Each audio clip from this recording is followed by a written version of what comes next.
Olá, graça e paz do Senhor Jesus seja com todos nós. Uma ótima quarta-feira para todos. Hoje é dia 31 de março de 2021. Bom, nessa quarta-feira, não consegui colocar aqui nosso louvor. Normalmente iniciamos com o louvor, mas vamos dar sequência então aí ao nosso devocional de todas as manhãs.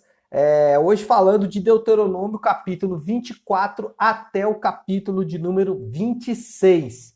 O tema do nosso devocional de hoje é conforme ele prometeu, porque é exatamente assim que termina o capítulo de número 26 e é assim que eu quero começar o nosso devocional de hoje, conforme ele prometeu. Bom, só para fazer aqui uma contextualização para você entender, nós estamos, né, Moisés está aqui declarando ou relembrando, né, lembrando que o livro de Deuteronômio é o livro da recordação da lei. Então Moisés está ali recordando da lei de Deus, está relembrando o povo de Israel da lei de Deus e ele vai nesse momento aqui falar de casamento, algumas leis relacionadas ao casamento, especialmente aí de proteção para a mulher. Também Moisés vai falar com relação às dívidas, né, como deveriam ser cobradas as dívidas dos israelitas de forma geral, e também vai falar um pouco sobre patrimônio, lembrando que as terras, né, na nação de Israel eram divididas por tribos, então havia ali um problema de alguém de uma tribo se tornar ou ir para outra tribo e esse patrimônio, essa região da tribo acabar sendo comprometido. Então, Moisés vai estabelecer as leis com relação a isso aí. Mas o ponto que nós queremos falar hoje é que Moisés vai concluir o seu discurso, né? Quem está comigo aí desde o início vai se lembrar que lá no início do livro de Deuteronômio nós temos que Moisés vai fazer então 3 discursos durante todo o seu livro. O primeiro discurso é até o capítulo 4, o segundo discurso vai até o final do capítulo 28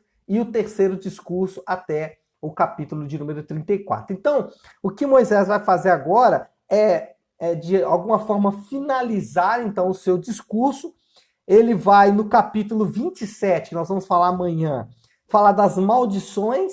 No capítulo 28 ele vai falar das bênçãos e o capítulo 29 ele já começa então um novo discurso. Então, para finalizar a sua pregação, para finalizar o seu discurso aqui no capítulo de número 28, Moisés vai relembrar ou vai declarar os termos da aliança. Lembra que Deus tinha, ou que Deus tem uma aliança com o seu povo? Nós sabemos disso.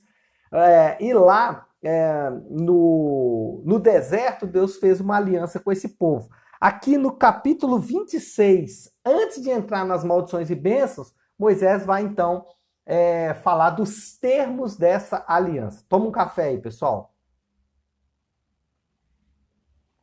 Quais são os termos dessa aliança? Bom, eu quero falar de cada uma delas e para a gente poder entender a aliança, lembra, né? Como uma aliança de casamento, aliás, a aliança de casamento segue esse modelo, um e outro declara os termos, né? Prometo amar, né? Respeitar, honrar, na saúde e na doença, na alegria e na tristeza, né? Enfim, esses são os termos da aliança.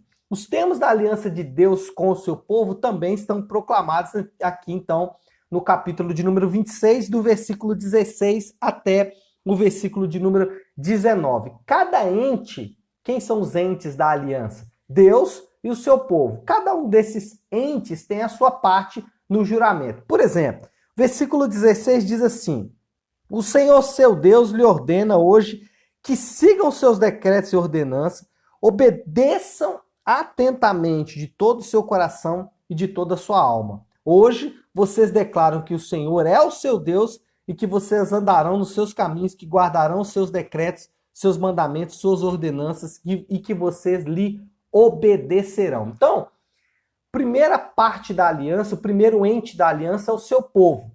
E o seu povo promete, juramento através da aliança, obediência a Deus de todo o coração e de toda a sua alma. Essa é a parte do povo. Essa é a minha parte, essa é a sua parte. Obedecer aos mandamentos de Deus de todo o coração e também de toda a nossa alma. Essa é a parte do homem. E a parte de Deus?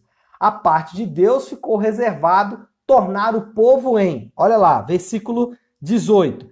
E hoje o Senhor declarou que vocês são seu povo, o seu tesouro pessoal, conforme ele prometeu, que vocês terão que obedecer todos os seus mandamentos. Ele declarou que lhes dará uma posição de glória, fama e honra, muito acima de todas as nações que ele fez, e que vocês serão o seu povo santo. Então, a parte do povo é obedecer de todo o coração e de toda a alma. A parte de Deus é tornar aquele povo, um povo que, como o próprio texto mesmo diz, era um povo que ficou escravo no Egito durante mais de 400 anos. Deus ia tornar esse povo o seu tesouro pessoal, Deus ia tornar esse povo, ia dar para esse povo uma posição de glória, fama e honra, e Deus ia tornar esse povo o povo santo do Senhor. A partir disso, nós vamos começar agora a aplicar esse texto, vamos começar a aplicar esse ensinamento agora às nossas próprias vidas. Dois aspectos devem ser observados, então, a partir da proclamação desses termos da aliança. Só para lembrar, o povo obedecer de coração e alma e Deus tornar o povo seu tesouro pessoal, dar-lhes glória, honra, fama e também tornar esse povo o seu povo santo. Essas eram as promessas da aliança. Cada um dos entes deveriam fazer, então, a sua parte. O que nós observamos, então, e aplicamos? Primeiro, a bênção de Deus, ela é coletiva.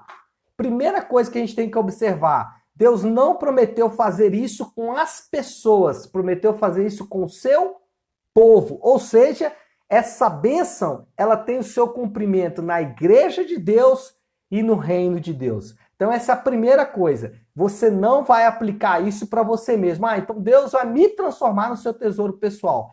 É óbvio que como você faz parte do povo de Deus, como você faz parte do reino e da igreja de Deus, isso está aplicado a você, mas Deus faz isso quando o povo está reunido. A prova disso é que essa promessa se cumpre na igreja e no reino de Deus.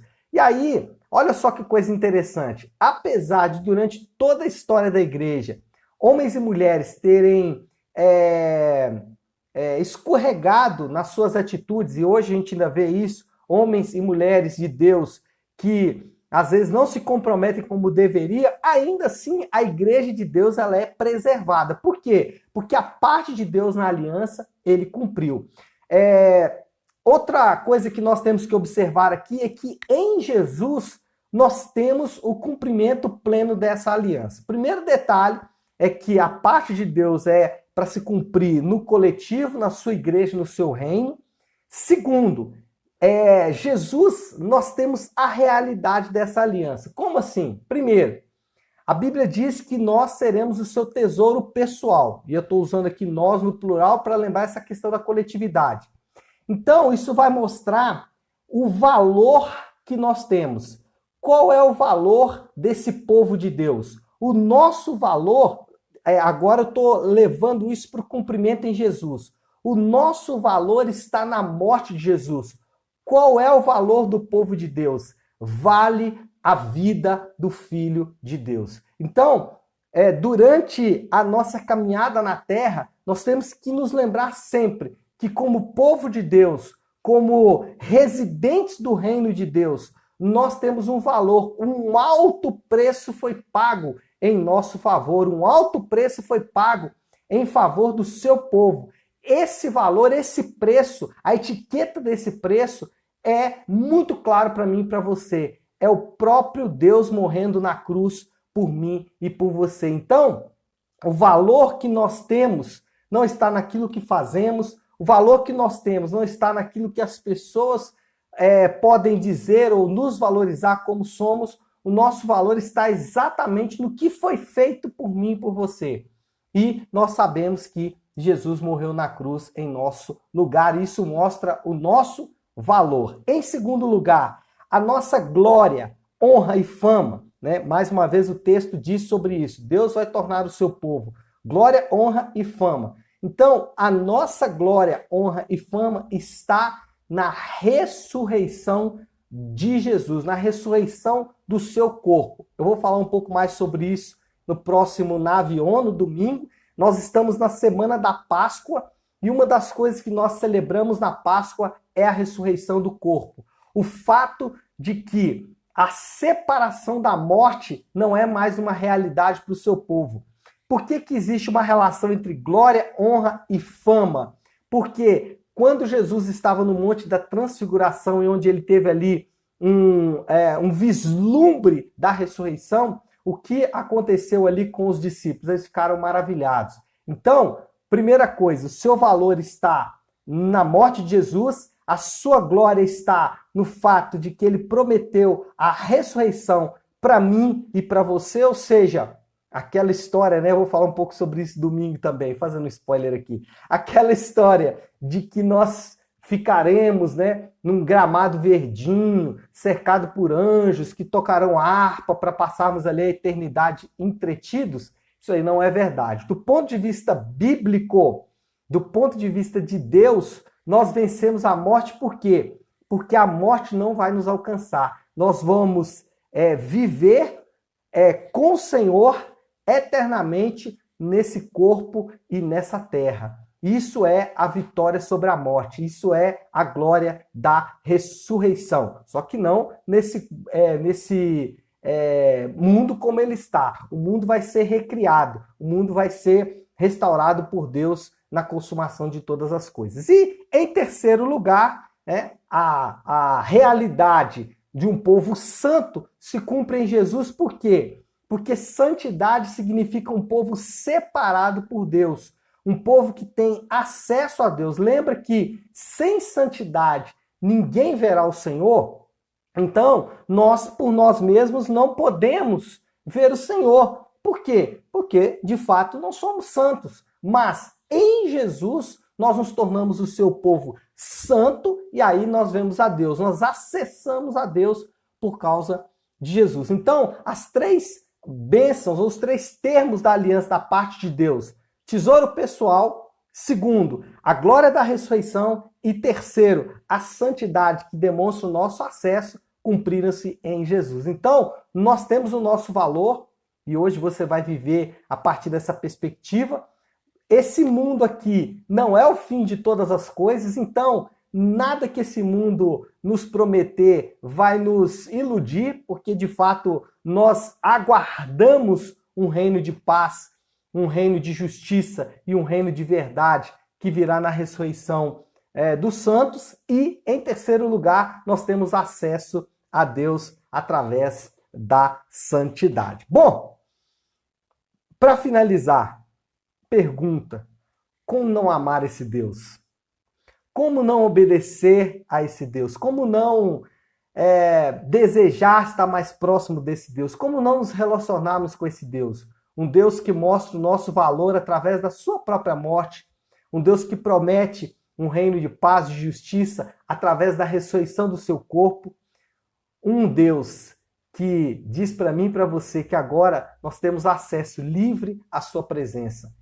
Como não obedecer esse Deus de coração e de alma, que é a nossa parte na aliança? É impossível. Quando conhecemos a Deus de fato, quando meditamos em seu caráter, quando meditamos em quem Deus é, nós não temos outra alternativa a não ser amar esse Deus. Porque a beleza, a glória de quem Ele é, a majestade de quem Ele é, a majestade das promessas que Ele nos faz, a esperança que guardamos nele, a esperança que reservamos em nosso coração, não uma esperança vazia como as pessoas querem. As pessoas querem uma esperança vã, as pessoas estão colocando a sua esperança em uma vacina. Eu não estou dizendo que ela não é importante, ela é, nós precisamos de saúde. A nossa esperança não está nisso, irmãos. As pessoas estão colocando a sua esperança na volta do normal. Nós estamos colocando a nossa esperança na realidade do normal de Deus. Quando Ele restaurar todas as coisas. Quando Deus restaurar todas as coisas, irmãos, a criação que hoje vemos será ainda mais gloriosa. E nós estaremos com Ele nessa criação, com a nossa consciência, com o nosso corpo, para vivermos com Ele eternamente juntos. E mais, nós temos acesso a esse Deus. Então, como não obedecer esse Deus? Como não amar esse Deus de todo o coração e de toda a nossa alma? Por isso, é fácil obedecê-lo, porque nós o conhecemos, sabemos quem Ele é e colocamos nele a nossa esperança. Amém? Acho que podemos orar, não é isso? Vamos fazer isso? Feche os seus olhos, curve a sua cabeça. Vamos falar, já que temos acesso, vamos falar com Ele, não é isso? Senhor nosso Deus, Pai, que palavra maravilhosa, Senhor. Obrigado, obrigado porque o Senhor deixou registrado nessas páginas, Senhor Deus, que foram guardadas durante anos e anos e anos, para que hoje pudéssemos meditar nelas. Palavras tão gloriosas, Senhor Deus, que mostra que nós, o teu povo, a tua igreja, o reino do Senhor, os residentes do reino do Senhor, são o seu tesouro pessoal. São glorificados, honrados, Senhor Deus, através da sua ressurreição.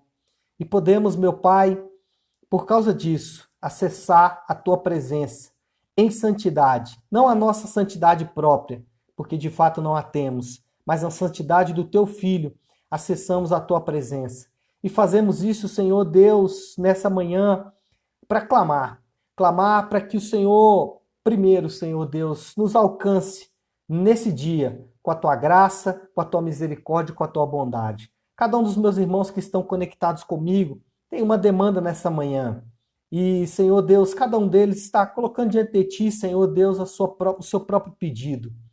Eu oro, Pai, para que, de acordo com a tua vontade, por causa da tua misericórdia, pelo teu grande amor, que o Senhor possa derramar sobre cada um dos meus irmãos, atendendo os pedidos, meu Pai, de acordo com a sua vontade. Alguns pedem saúde, outros estão clamando por paz, outros estão pedindo, Senhor Deus, uma provisão financeira, outros estão pedindo apenas força para passar por esses dias. Senhor Deus, alcança cada coração agora, nessa manhã, de acordo com aquilo que Ele coloca diante do Senhor. Eu oro, Senhor Deus, em especial pela minha vida, pela vida da minha esposa, para que o Senhor possa guardar o nosso coração nesses dias, para que a nossa motivação não esteja em outra coisa a não ser cumprir o teu propósito nessa terra e obedecer ao Senhor nesses dias. Eu oro pela minha família, eu oro pelos meus amados, eu oro pela igreja, Senhor Deus, que o Senhor confiou em minhas mãos. Igreja que o Senhor me responsabilizou, Pai. Eu oro por cada um que faz parte dessa igreja, para que sejam, meu Deus, também alcançados pelo teu amor nesta manhã. Senhor, meu Pai, eu quero finalizar esta oração, Pai, declarando que Tu és um Deus de amor, um Deus de graça, um Deus de misericórdia. E é nesse Deus que nós confiamos, é nesse Deus que nós colocamos toda a nossa esperança. E assim nós Te louvamos e bendizemos o Teu nome, porque Tu és santo, em nome de Jesus. Amém. Amém, amém e amém. Muito bem, pessoal. Então é isso.